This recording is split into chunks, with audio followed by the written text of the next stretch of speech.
Alright, now let's go back to Mudbox. I'm going to show you how to preview all these. You could actually go into Mudbox and just do one of these numbers. And I'm going to show you why you shouldn't do this. So if I could send this to Maya as a new scene.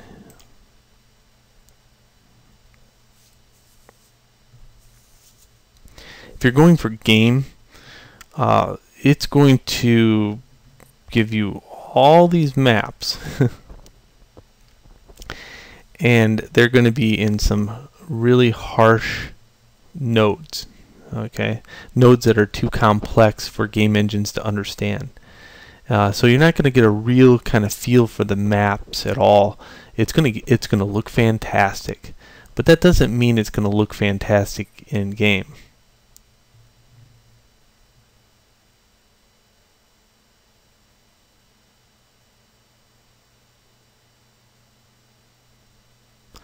And with all these great programs that are automatically doing this stuff for you, it's a skill that students are slowly losing because we have these buttons that are just like going back and forth to Mudbox and Maya. They're losing this skill of being able to make texture nodes, material nodes with just manually, and that's kind of scaring me just a little bit.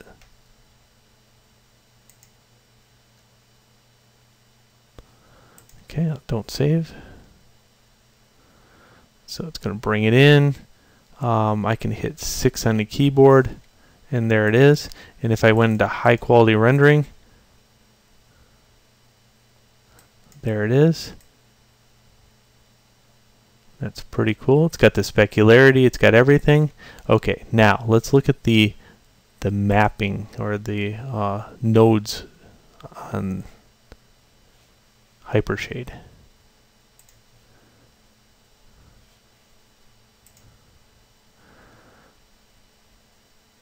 Okay, so this is my default shader here. I'm going to map that out, and here it is. Bam, bam, bam, bam. Now I got a reflection map that's not in game. I got this. This is my specularity, but it's actually tied to the wrong channel, I think. And here's my diffuse and my normal map. So what I want to do is streamline this just a little bit, show you how to do this manually because I think it's important. And you'll notice if I go to, let's say, flat shading, I think.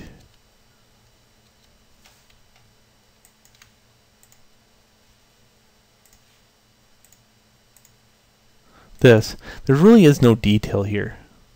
So I'm going to leave this one open, and then I'm going to do it my way.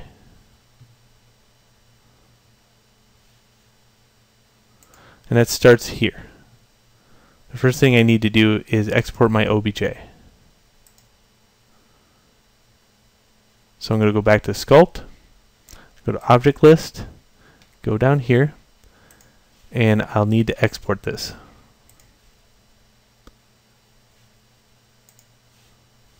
So I'll select it, export it, and I'll export it to Skull, Production, and this is my skull. Okay, in Maya, the new one here, I'll import that in.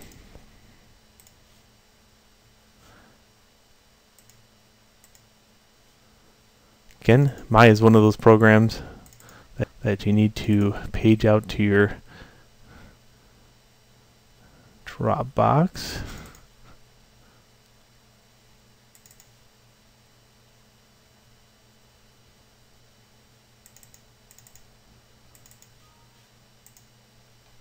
Okay, 6 on the keyboard will give you this. The first thing I need to do is soften the normals up. So I'll go into polygons and normals soften edge. Okay, that'll give me this. And then window rendering editors Hypershade, and I'll drop in the textures into this tab.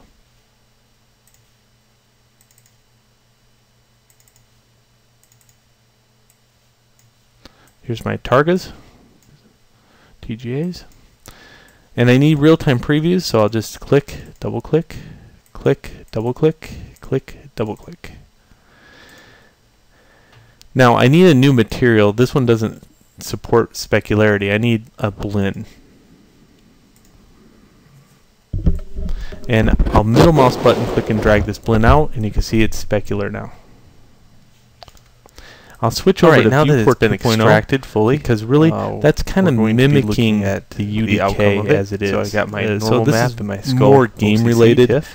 And this one doesn't give you look at it, best readings I found out. Uncheck this Viewport box. 2.0 is amazing, by the way. There we go, and check it back. Just utterly amazing. You can see all the and detail. it's also got the ability to occlusion see, kind of just strengthens if you go into that the detail options with the black. A thing called screen Very, very spacing and nice. occlusion. So this is it mimics Now, what the UDK let's go look can at the kinda folder do as far as that this exported ambient into. occlusion.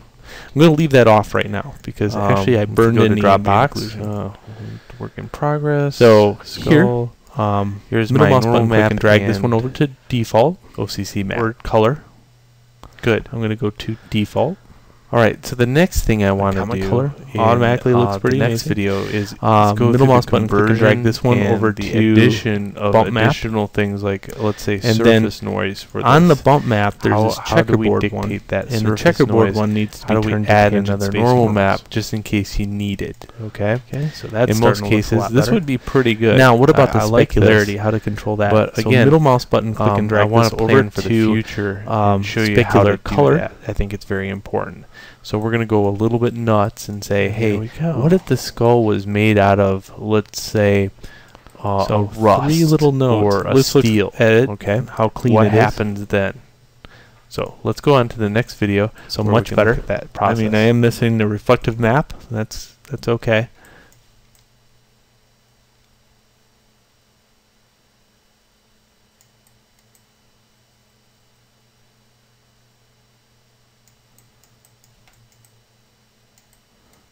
You can see it's shiny in that areas. So the normal map right in there, in that area right there. So it has a little bit of problem. Let's look at that area real close now that we have it in Maya.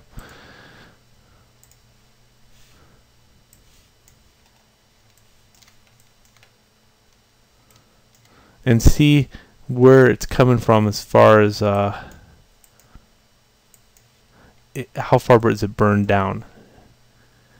And it almost looks like it's in the color map. And we can also look at it in the normal map.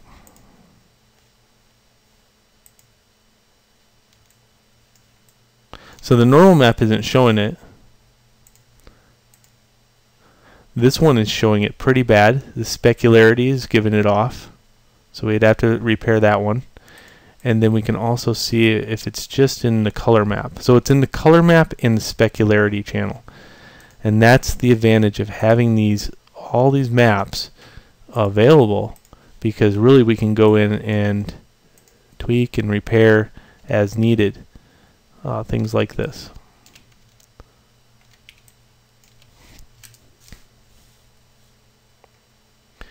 So that's what I want to show here. Is this is kind of the post-processing phase. Still, this is just general cleanup and checking your maps.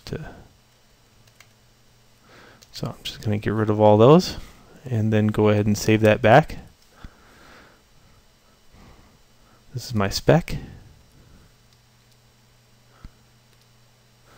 Here's my normal map. I'm just checking to make sure that that looks good. Good. And here's my color map.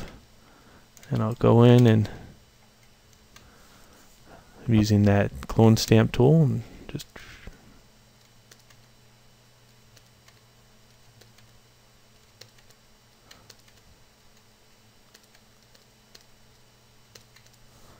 like that. And save as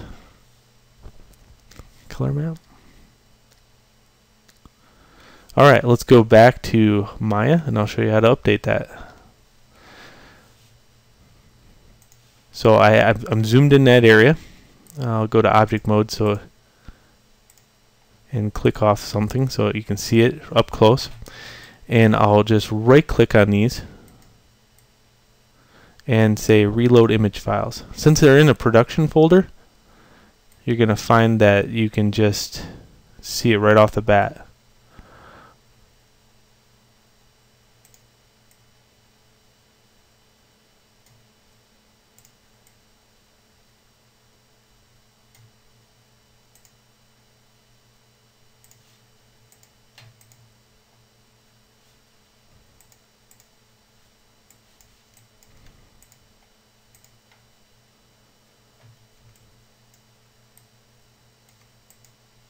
And something's not carrying through with it.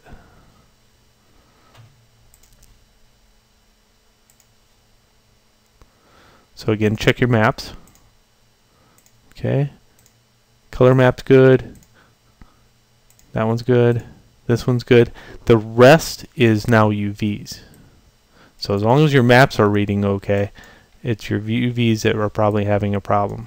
So I'll go in here, and first I'll make sure the normal's okay. So I'll soften those normals.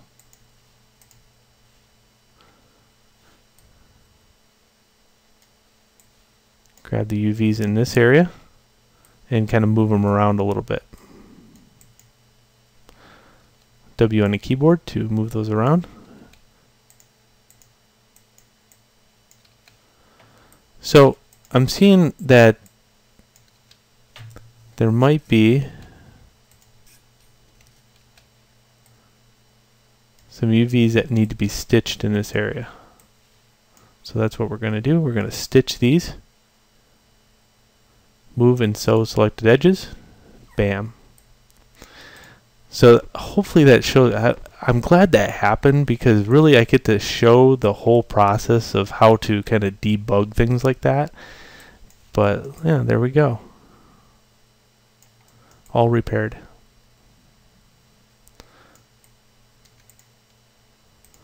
But make sure you go through that process. I mean, you could have got lucky and sewn the edges together, but that wouldn't have corrected your maps.